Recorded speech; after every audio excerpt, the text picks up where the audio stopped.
नमस्कार दोस्तों, आप सभी का हमारे यूट्यूब चैनल पर स्वागत है। हम आरबीएससी कक्षा 12वीं के इतिहास को पढ़ रहे थे, जिस बुक का नाम है भारत का इतिहास। इसके हमने 5 अध्याय पूरे पढ़ लिए। आज हम पढ़ेंगे अध्याय 6 का पाठ 46। तो अगर आप किसी भी प्रतियोगी परीक्षाओं की तैयारी कर रहे हो जिसमें आपके भारत का इतिहास है, तो ये वीडियो आपके लिए बहुत ही महत्वपूर्ण होने वाला है। तो इस वीडियो को ज़रूर देखिए। ये जो अध्याय है ये 15 नंबर का है, यानी कि जो कक्षा 12वीं के विद्यार्थी हैं उनके एग्ज़ाम में, बोर्ड एग्ज़ाम में इस अध्याय से 15 नंबर के सवाल आएंगे। और अगर आप इसके पीडीएफ नोट पाना चाहते हो तो आप हमारे टेलीग्राम चैनल को ज्वाइन कीजिए, जिसकी लिंक आपको डिस्क्रिप्शन में मिल जाएगी। दोस्तों, क्या कर रहे थे कि हम विस्तार से पढ़ रहे थे, क्योंकि आपके जो बोर्ड एग्जाम में सवाल आएंगे वो आप उसका आंसर आपको विस्तार से लिखना पड़ता है, इसलिए हम विस्तार से पढ़ रहे हैं, पूरा डिटेल में जानकारी लेकर पढ़ रहे हैं। तो ये आपके लिए काफ़ी उपयोगी है। तो आज हम पढ़ेंगे गोल मेज सम्मेलन, राउंड टेबल। तो ये कब हुआ? 1930 ईस्वी और 1932।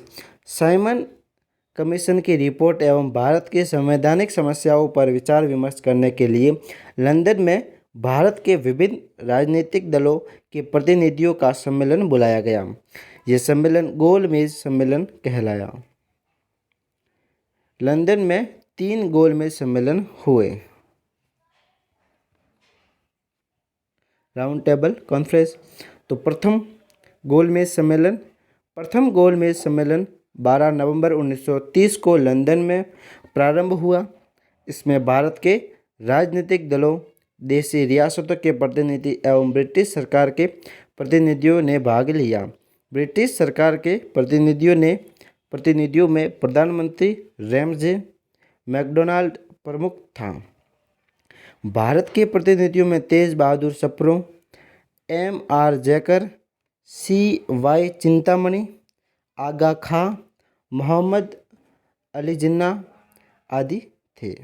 देशी रियासतों के प्रतिनिधियों में बीकानेर, बड़ौदा, कश्मीर, भोपाल, हैदराबाद एवं मैसूर के प्रतिनिधि थे। कांग्रेस ने प्रथम गोल मेज सम्मेलन में भाग नहीं लिया। तो ये एक फैक्ट है, ठीक है। कांग्रेस ने प्रथम गोल मेज सम्मेलन में भाग नहीं लिया। इसके बाद इस समय भारत में ब्रिटिश सरकार के विरुद्ध सविनय अवज्ञा आंदोलन चला रही थी। ब्रिटिश सरकार के विरुद्ध भारत में जो ब्रिटिश सरकार के विरुद्ध आंदोलन चल रहा था, इस कारण ब्रिटिश सरकार ने उसे अवैध घोषित कर दिया। प्रथम गोल मेज सम्मेलन में केंद्र में भारतीय संघ, कुछ सीमाओं के अंतर्गत केंद्र में उत्तरदायी सरकार की स्थापना, प्रांतों को पूर्ण स्वायत्तता प्रदान करना आदि विषयों पर विचार विमर्श हुआ।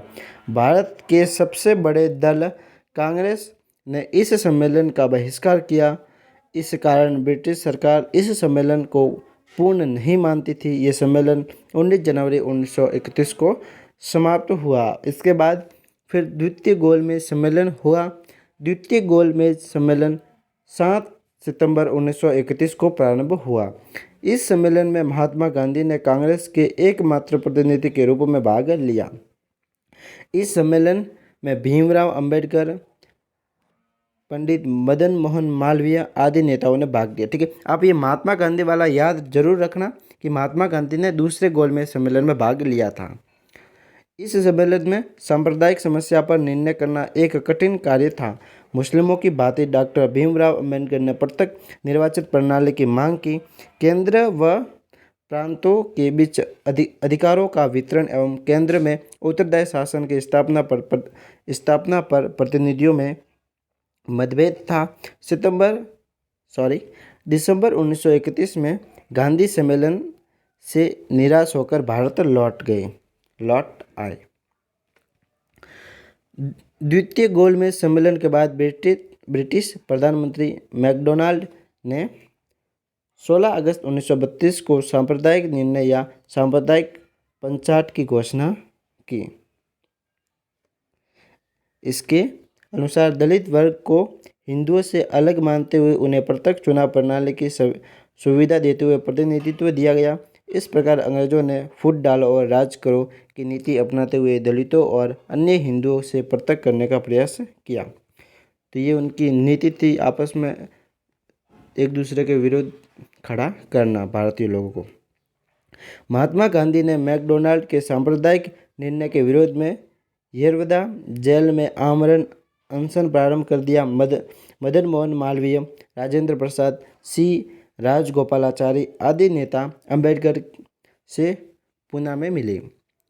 इनके प्रयास से 26 सितंबर 1932 को महात्मा गांधी एवं भीमराव अंबेडकर ने एक समझौता किया जो पूना समझौता कहलाया। ब्रिटिश सरकार द्वारा इसे सहमति प्रदान दिए जाने पर गांधी ने अनशन तोड़ दिया। ठीक है, तो पूना समझौता हुआ भीमराव अंबेडकर और महात्मा गांधी के बीच। आगे, इस समझौते के अनुसार व्यवस्थापिका सभाओं में दलित वर्ग के प्रतिनिधि का स्थान सामान्य हिंदुओं के समान में ही सुरक्षित रखा गया। पूना समझौते में दलित वर्ग को ब्रिटिश सरकार द्वारा निर्धारित स्थान से अधिक प्रतिनिधित्व दिया गया।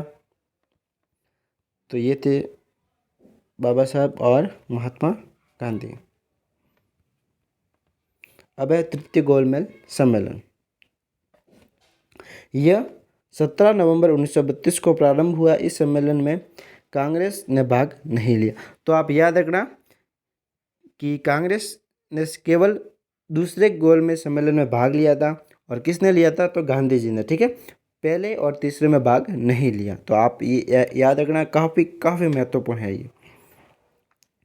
मोहम्मद अली जिन्ना को सम्मेलन की सदस्यता से वंचित कर दिया गया।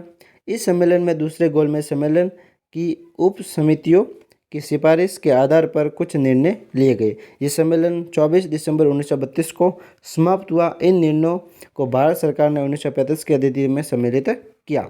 दोस्तों, आज के लिए इतना ही। वीडियो देखने के लिए आपका धन्यवाद। अगर आपके लिए वीडियो उपयोगी है तो इस वीडियो को लाइक कीजिए, अपने सभी दोस्तों के साथ शेयर कीजिए। अभी तक चैनल को सब्सक्राइब नहीं किया है तो चैनल को सब्सक्राइब करें और बेल आइकन अवश्य दबाएं। ठीक है दोस्तों, थैंक यू। आगे मिलते हैं नए वीडियो में।